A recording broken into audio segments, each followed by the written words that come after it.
it's Sandy with Play for Ministry again, and I'm going to explain to you how we label our chords. Sometimes we call them by names, sometimes we call them by numbers. What's the difference? How come C can be a 1 chord sometimes and sometimes it's a 5 chord? It's like, this is too confusing.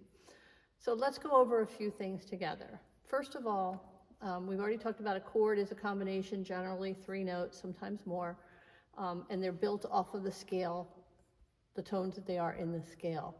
So let's take a look at a C major chord. We have a C, an E, and a G, okay?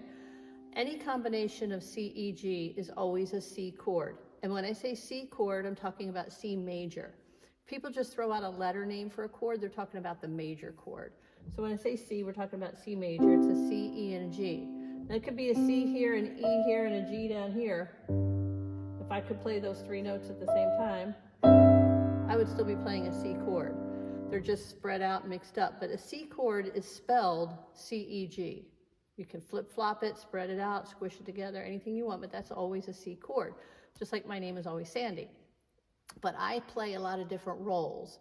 I am a parent, I am a child, I am a spouse, I am an aunt, I am a friend, I am a teacher, I am a student. You understand what I'm saying? So depending on who I'm with and what group I'm in, I have a different role. And it's the same thing with our chords. We give them numbers based on the role that they're playing in the particular piece. So again, for instance, if we're playing a song in the key of C, which means C, it has no sharps, no flats in the key signature, we're going to be using the notes of the C scale. C, D, E, F, G, A, B, C. Each one of these notes is also given a number in the scale. 1, 2, 3, 4, 5, 6, 7, 8. So in the key of C, our C chord is built off of that first note in the scale. So it's called the 1 chord. As we go up the scale, 1, 2, 3, 4, you're going to see a lot of F chords. So when we're in the key of C, F is a 4 chord.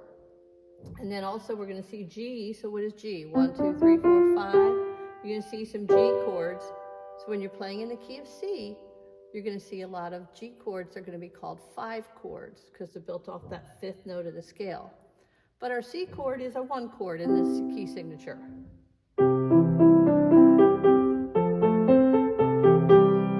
That's in 1 chord. However, if we're playing a song in the key of G, G, A, B, C, D, E, F sharp, G, C is no longer the first note in this scale. It is now the 1, 2, 3, 4th note in the scale. So when we're playing a song in the key of G with 1 sharp, and you have a C chord, in this group, it's going to be called the 4 chord. So if your song has a melody line, or maybe it's in the hymn book, wherever it is, and it's got chord numbers written, you have to know the key signature and you have to think of the chord number. Now, why do we do that?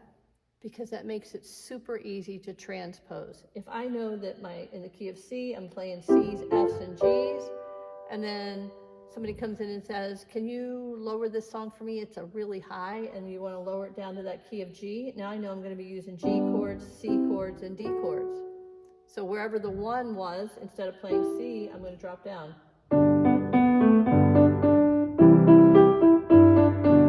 You see that? You just do the exact same thing, but you can play the different 1 chord and a different 4 and a different 5.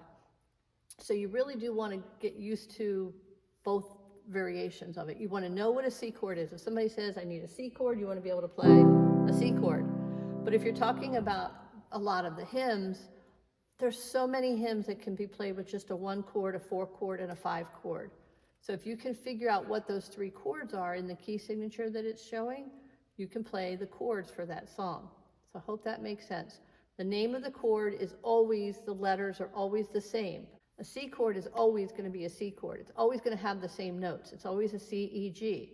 Doesn't matter what the key signature is. If it's got a C chord in it, it's going to be a C, E, G. However, sometimes that C is going to show up as a 1 chord. It might show up as a 4. It might show up as a 5.